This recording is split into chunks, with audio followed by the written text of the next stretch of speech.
not letting anyone through, no one at all. Have you been trying to get through for a long time? We have actually gone through, but on foot. We went through the hills. We had a house up there. The mud flood washed it away completely. There is nothing left there. My mom is alive, thanks God.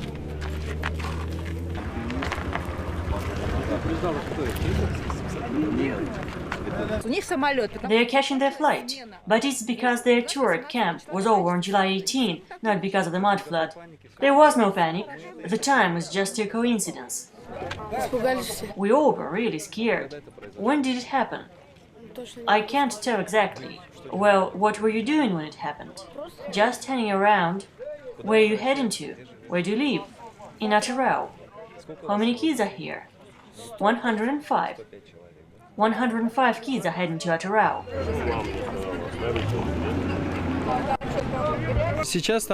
Cleaning works are underway there. The debris from the road is being cleared.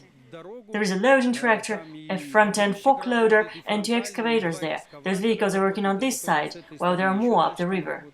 So you're not letting people through because you cannot guarantee their safety yet? Well, the level of water in the river is down to normal already. But we cannot take the risk of letting people through until we get the official instruction.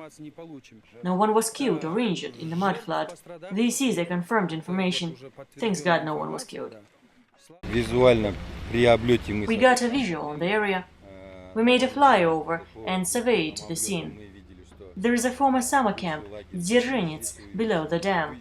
It is not operating now. Several of its buildings were flooded and silted. There are 3 other buildings up the river from the ecological post. They were also flooded and silted. Their first floors and parts of their surrounding territories as well. I heard that 4 cars were damaged as well. We have discovered only 1 so far. And I heard there were 6 cars damaged. I'm telling you again, we have discovered only 1. What about the summer cottages? All the summer cottages are located below the dam, so none of them were damaged. What about the part above the dam? There are no residential areas up the river. There's only a children's summer camp, Sputnik, and higher up the gorge and to the right, there is another children's camp, Marosai. There are no inhabited areas there. There's only a post of the Mud Flood Protection Detachment and the National Nature Park post. There was a mud flood, and we got a warning, but only 30 minutes before it happened. They were just running from door to door, telling everyone, leave, leave now. But there was no early warning, no information. Only after the flood, I saw a small note on a website saying that an emergency cut 100 people off from the town. Can you tell us about the place where your house used to be? What is the extent of destruction there? There is nothing standing, nothing at all. The mud flood just washed everything away as the wave was descending. It left nothing standing in its wake. When did it all happen? I was told that it happened on July 17 at 1 p.m. So 1 full day has passed since. How many houses were there on the path of the mud flow, do you know? It's hard to tell. It's not exactly a village there. There's a water intake area up the river. That's where our summer house and several others were. There are also forestry houses and several park ranges. I heard that the place called Old Castle was also washed away.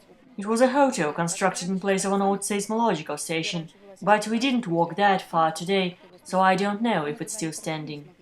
Were people actually domiciled in those houses? People were living all the time there, and the rangers too. Take our parents, for instance. They spent all the time there and returned to the city only in winter. For more news, please visit www.en.tingrenews.kz.